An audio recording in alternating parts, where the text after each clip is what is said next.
come from mother-in-law to housewife. Right now na the mother-in-law come dey house while the main wife e don enter street with her 3 months old baby.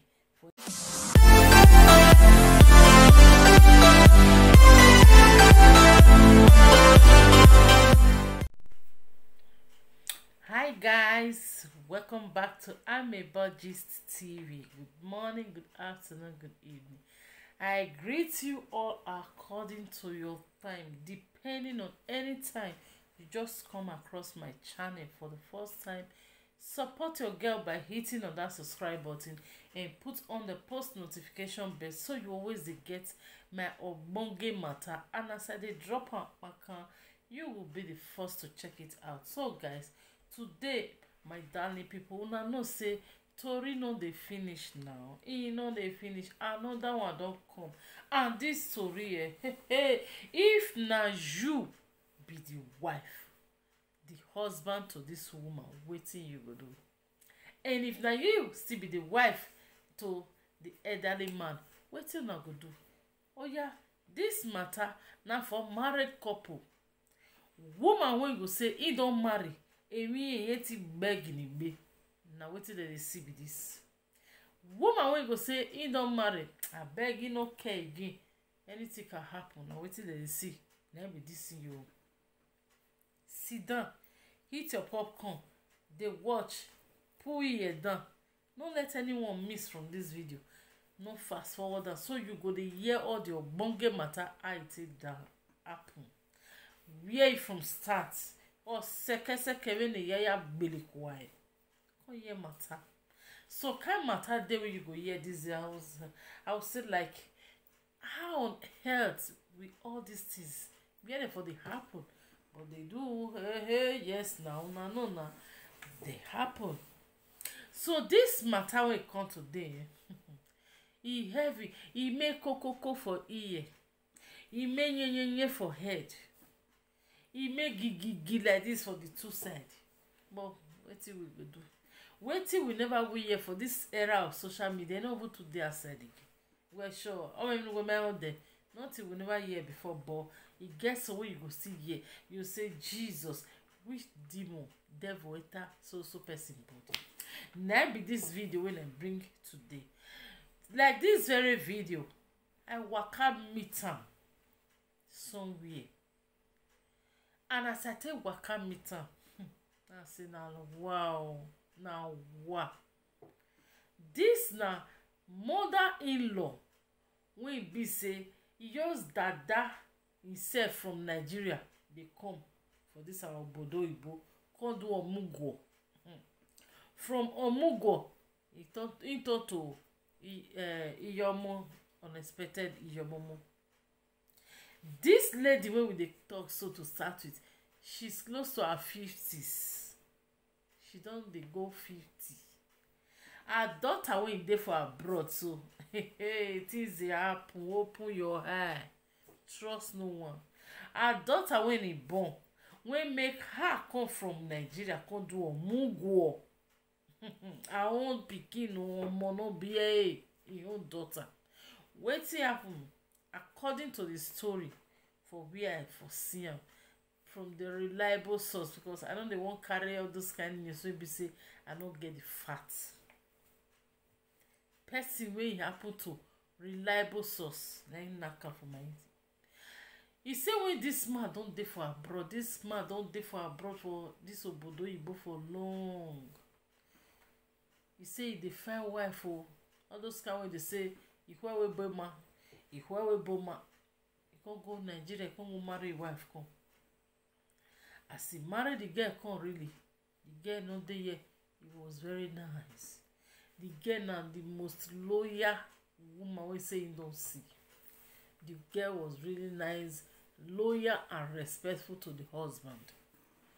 So when he won't marry, they can't go Nigeria back, go do marriage. After he don't carry the girl come, they don't even go Nigeria, jam the girl, date, they come, just normal dating.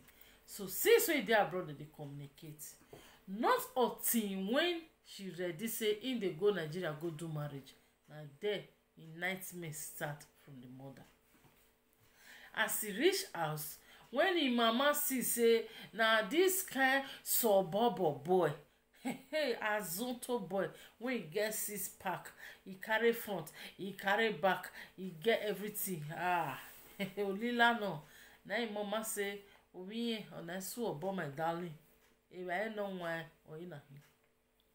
So, and this same woman is still there husband. So, this girl dey do marriage, papa still there alive. He and his wife, they there. Or what man? Why you giving a one na.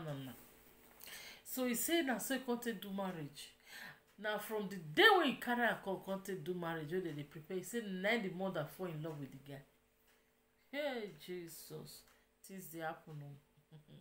If you know my hear say about my darling. He say na from the day when he come do marriage, when he carry that guy at house. Now that same day, na the mother say he see her when he take fall in love with her. When she reach here, she no know. They do marriage, they comot. So as they don come back Europe, dem dey 1 year, 2 years before God come bless them. The 3rd year, he go get belle. He say so as he get belle, when he born, before he born, they don already dey process paper because him mother dey disturb am. Oh, if you born, abeg carry me come o, me I come do omugo. Not knowing say he don dey hide the boy, make he come collect am. Me he come do omugo, at least hey, my pikin never born for abroad, so man, God you do well o, suffer all those kind blah blah blah, many talk. Say so when he really belle don reach around 5 to 6 months, they can go apply for visa, they can ask for everything wey they need for the country where they dey. When they tell them, so they have to bring everything, including a pregnancy, exams, and everything to invite the mother come see they come for omugo to come really help. Say come say okay. Not knowing say mother get plan. When the mama visa don come out, they don't buy ticket, do everything, don dey ready to come out. You can't go abalis. You can't go do otumokpo. When you go be say miao or ilihwa. As the mama they enter, when the guy go see and make everything change. Really, he say as the mama enter us. He never reach 3 days. The husband don dey do like television not clear. He don dey do chichichi. You know, he head no dey come down. Anything when you just talk na vaccination, anything when you do na vaccination, you can imagine say show. Wetin you call the happen since when your mama call, house just scatter. You go still go meet your mama say, "Mama, wetin dey happen since when you call my husband?" No be say e be before. The mother say he hear this me, you never know. Maybe as you need the boy, don't go dey dualize the small girl outside. No say that, not knowing say that he hear for his house the mama and they dualize. He say okay, oh, you know sure your husband know if he swear for him. But say okay. Not until it come pass 1 month, 2 months, the 3rd month, mama begin throw up. Before this time, say many times the husband no come dey stay house, you know they stay house, mama will come and say, "I even go take stroke." Whereas they don't go hotel where they go dey do am. They wan go take stroke, they don't go hotel. So not until mother come dey throw up. The mother come dey throw up. You can imagine say, can't manage. Why your mother dey throw up like pregnant woman? Mother, you know which one say go dey see her red flow again. And so my mother call the trouble. She go call mother, "Yo, wetin dey happen? Wetin sup?" The mommy say, "Mommy, no, nothing dey happen. No, just dey okay." You see they get all those symptoms, like you know. So she come carry doctor come house. As the doctor visit the mother, he touch her. He say, "You say you get belle." Then mother say, "No, I ain't go get belle for see her. You know, get belle maybe na fibroid didn't get." Because daughter, you remember say if the attends get that fibroid, that one say okay, don't be lie, maybe it don't grow again. Then the doctor say no, wetin he touch no be fibroid na pikin. So they have to go to hospital for checkup. Hold and behold, when they reach hospital, the mother was already 2 months gone. Hey, now wow, things they happen, eh?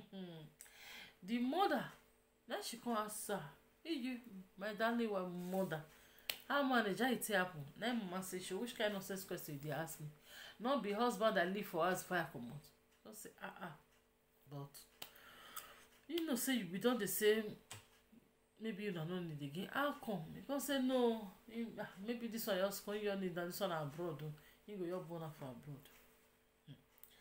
Gradually the guy not gonna feel the door and hide again. You're gonna do on to the girl eyes.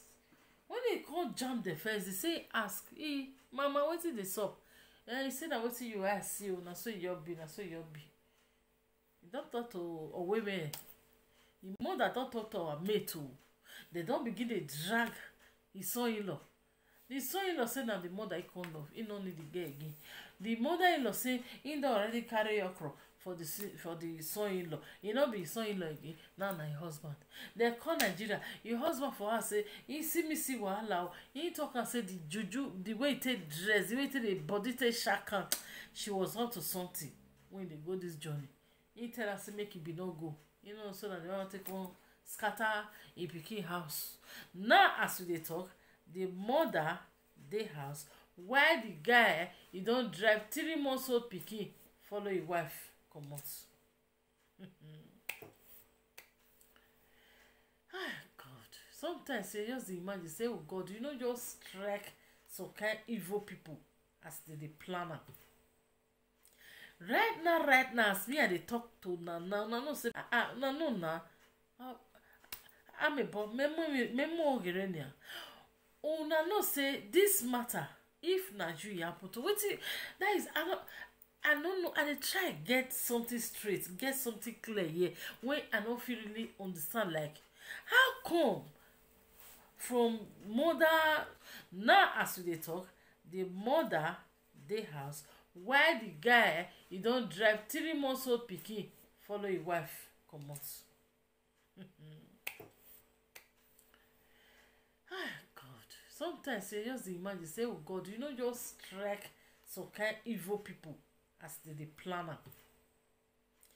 Right now as me I dey talk to now una know say this matter if Nigeria happen to wetin that is I don't know. I dey try get something straight, get something clear here when I don't feel really understand. Like, how come from mother-in-law to housewife right now now the mother-in-law come dey house while the main wife e don enter street with her 3 months old baby for inside this cold alone.